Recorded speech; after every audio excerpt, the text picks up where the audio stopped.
రాష్ట్రంలో ప్రభుత్వం పాలు పంచుకోవాలని నలుగురు అభిప్రాయాన్ని పేదవాళ్ల మీద రుద్దకుండా పేదవాళ్ల అభిప్రాయాలను తెలుసుకొని వాటిని గౌరవించాలని మన ఇందిరమ్మ ప్రభుత్వంలో గౌరవ ముఖ్యమంత్రి రేవంత్ రెడ్డి గారి నాయకత్వంలో పేదవాడి గుమ్మానికి అనేక సంక్షేమ కార్యక్రమాలు మీ గుమ్మానికి చేరుస్తున్నాం. ఇందాక మిత్రులు చెప్పినట్లు ఆ సంక్షేమ కార్యక్రమాలన్నీ రాష్ట్ర ఆర్థిక పరిస్థితి బాగలేకపోయినా ఆనాటి ధరలో 8,21,000 కోట్లు అప్పు చేసిపోయినా పేదవాడి బాధేందో తెలిసిన ఈ ఇందిరమ్మ ప్రభుత్వంలో ప్రతి పేదవాడికి మంచి కార్యక్రమం చేయాలని తపనతో సంక్షేమ కార్యక్రమాలు ఎక్కడా తగ్గకుండా ఇస్తూనే అభివృద్ధిని కూడా కుంటుపడకుండా రెండు కళ్ళల జోడెడ్ల అభివృద్ధిని సంక్షేమాన్ని మీ దినతో వచ్చిన ఇందిరమ్మ ప్రభుత్వంలో ఈనాడు మనం చేసుకుంటున్నాం. దాంట్లో భాగమే పేదవాడి కష్టం తెలియని ఆనాటి ధరలు పేదవాడికి ఇళ్లు కట్టిస్తే నాకేం డబ్బులు వస్తాయని 1,00,000 కోట్లు కాళేశ్వరం కడితే నాకు లంచం వస్తుందని కాళేశ్వరం కట్టడానికి మొగ్గు చూపాడే తప్ప పేదవాడి కళ పేదవాడి ఆత్మ గౌరవానికి చిహ్నంగా నేను చనిపోయే లోపు ఒక చిన్న ఇల్లు కట్టుకోవాలనే కోరికని ఆనాటి 10 సంవత్సరాల పరిపాలనలో ఆ దొర కళని కళలానే ఉంచాడు. ఎప్పుడు ఎన్నికలు వచ్చినా బొమ్మలు చూపించేవాడు, పేపర్లలో టీవీలలో బొమ్మలు వేసేవాడు. ఈ ఎన్నికలు అయిపోవడంతోనే ఇటువంటి బొమ్మ లాంటి ఇల్లు నీకు చెప్తా ఇస్తాను అని మాయ మాటలు చెప్పి 2 పర్యాయాల అధికారంలోకి వచ్చాయి. పేదవాడి ఆలోచనని పేదవాడి చిన్న కోరికని ఆనాటి దొర కోరికగానే మిగిల్చాడు. 10 సంవత్సరాలలో ఆనాటి ప్రభుత్వం రాష్ట్ర వ్యాప్తంగా కట్టిన ఇళ్లు 60 నుంచి 65 వేల ఇళ్లు, మొండి గోడలతో కట్టి వదిలేసిన ఇళ్లు సుమారు మరొక 30 వేల ఇళ్లు. 10 ఏళ్లలో ఆ దొర పూర్తి చేసింది 60,000, మొండి గోడలతో వదిలేసిపోయిన ఇళ్లు 30,000.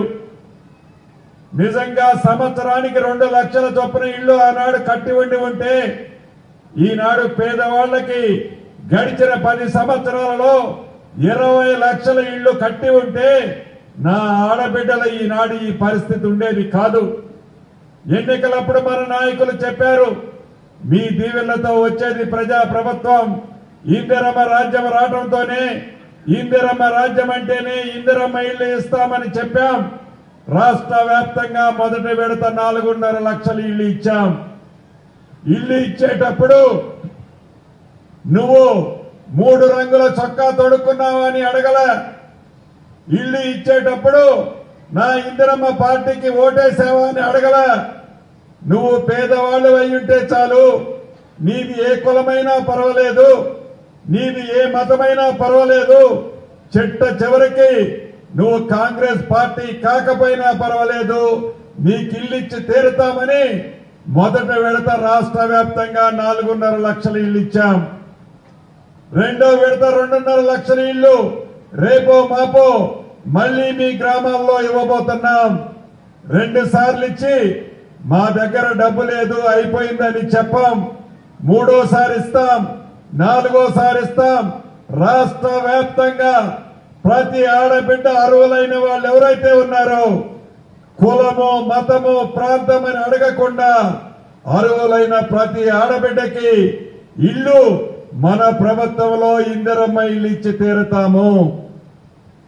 ఆనాటి ప్రభుత్వం లాగా ఇందాక పెద్దలు చెప్పినట్లు పింక్ కలర్ షర్ట్ తొడుక్కున్న వాళ్ళకే ఆనాటి ప్రభుత్వం ఇచ్చేది. ఈనాడు అర్హులున్న వాళ్ళు పింక్ కలర్ తొడుక్కొని ఉన్నా వాళ్ళకు కూడా ఇందిరమ్మ ఇల్లు ఇచ్చే పెద్ద మనసు ఈ ప్రభుత్వానికి ఉంది. అది ఇందిరమ్మ ప్రభుత్వం అంటే. అంతేకాదు, ఇందాక పెద్దల సుదర్శన్ రెడ్డి గారు, స్థానిక శాసనసభ్యులు భూపతి రెడ్డి గారు, అదే రకంగా పిసిసి అధ్యక్షులు అడిగారు, హైదరాబాద్ లో భూమి లేని కారణంగా ప్రభుత్వ స్థలాల్లో మీరు మంచి ఇందిరమ్మ టవర్లు కట్టిస్తున్నారన్నా మా దగ్గర కూడా కట్టించి ఇవ్వాలి. హైదరాబాద్ కి తర్వాత పెద్ద పట్టణం మా నిజామాబాద్ కార్పొరేషన్ అని అడగటం జరిగింది. నిజమది, నిజం. ప్రత్యక్షంగా ఉదయం నేను వెళ్ళి చూశాను. అక్కడున్న పేదోళ్ళు చెప్పిన మాటలు విన్నాను. తప్పకుండా రాబోయే 15-20 రోజుల్లోనే పైలట్ మోడల్లో ఈ నిజామాబాద్ ప్రాంతంలో కూడా ఇందిరమ్మ టవర్లు కట్టాలని నా అధికారులకు ఆదేశాలు ఇచ్చాను. కాబట్టి నిరుపేదలు ఎవరూ కూడా అభద్రతకు లోను కావద్దు.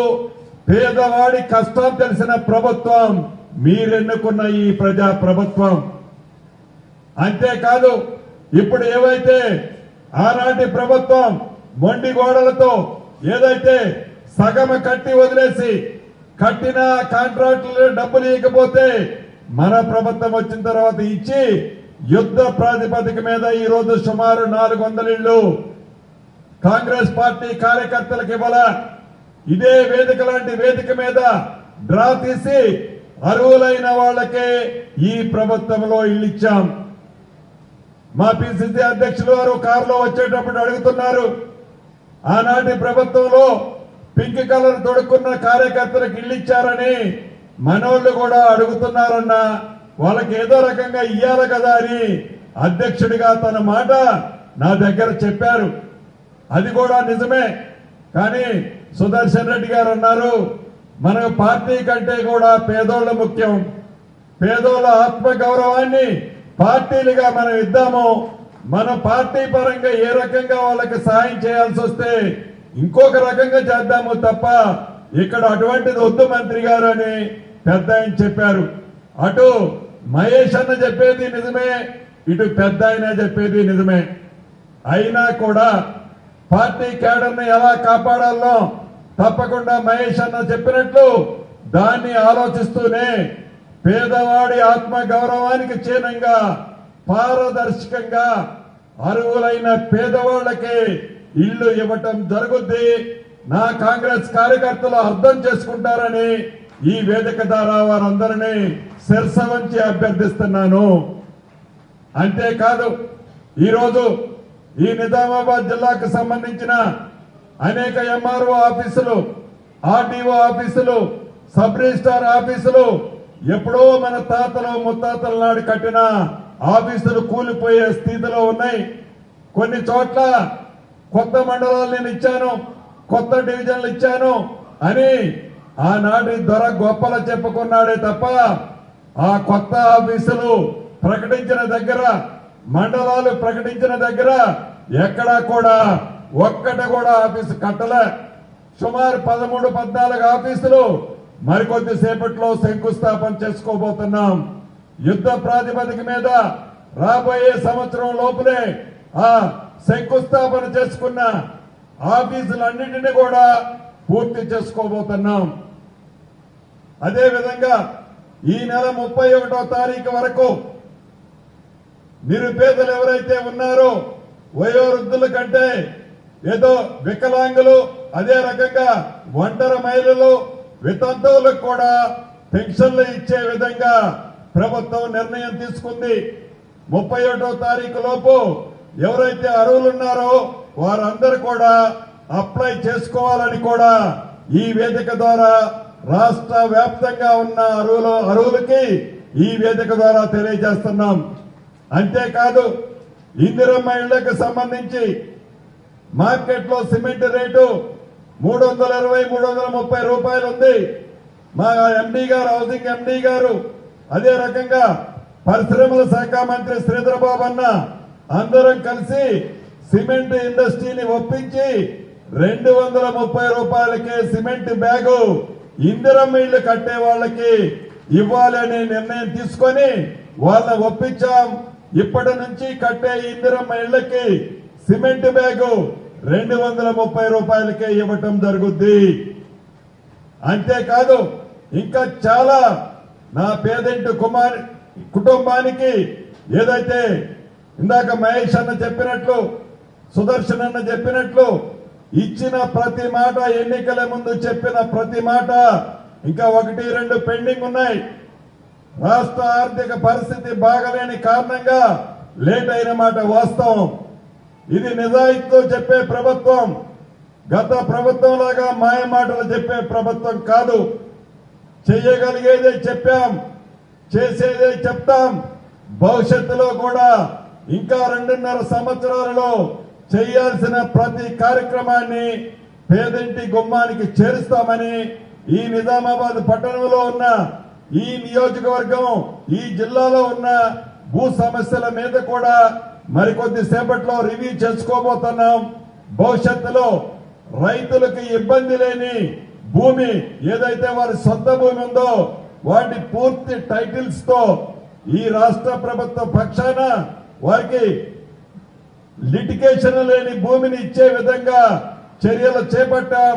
వాటి ఫలితాలు అతి కొద్ది రోజుల్లోనే రైతన్నలకి అందబోతున్నాయని కూడా ఈ వేదిక ద్వారా మరొక్కసారి మీ అందరికీ తెలుపుతూ, ఈ శ్రావణ మాస సందర్భంగా ఏవైతే ఈనాడు ఆడబిడ్డల పేరుతో ఇస్తున్నామో, నా ఆడబిడ్డల ముఖంలో ఏదైతే ఆనందం ఈ రోజు ఈ హాల్లో ఉన్న వాళ్ళని చూస్తున్నామో, భవిష్యత్తులో రాష్ట్రంలో నిరుపేద ఆడబిడ్డల అందరి ముఖాల్లో ఇందిరమ్మ ఇల్లు ఇచ్చి ఇదే రకమైన ఆనందాన్ని చూడబోతామని కూడా ఈ వేదిక ద్వారా తెలుపుతూ మీ